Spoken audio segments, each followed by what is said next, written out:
প্রতিটা কাজের শেষে আমাদের এই মেকআপ ব্রাশ ক্লিন করতে হয়।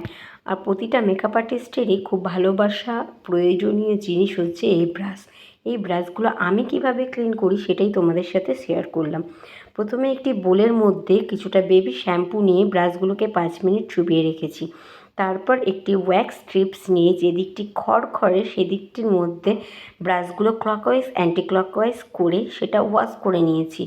আর যে সমস্ত ব্রাশের মধ্যে আইশ্যাডো, কনসিলার, ফাউন্ডেশন বেশি থাকবে সেগুলোকে ওয়াশ করার জন্য একটা যে কোনো বেবি সাবান নিয়ে ওয়্যাক্স টিপসের ওপর লাগিয়ে নিয়ে তার ওপরে ব্রাশগুলোকে ক্লকওয়াইজ অ্যান্টি ক্লকওয়াইজ করলে সমস্তটা রিমুভ হয়ে যায় আর খুব ভালোভাবে ক্লিন হয়। তোমরাও এটা করে দেখতে পারো, আশা করি খুব হেল্পফুল হবে।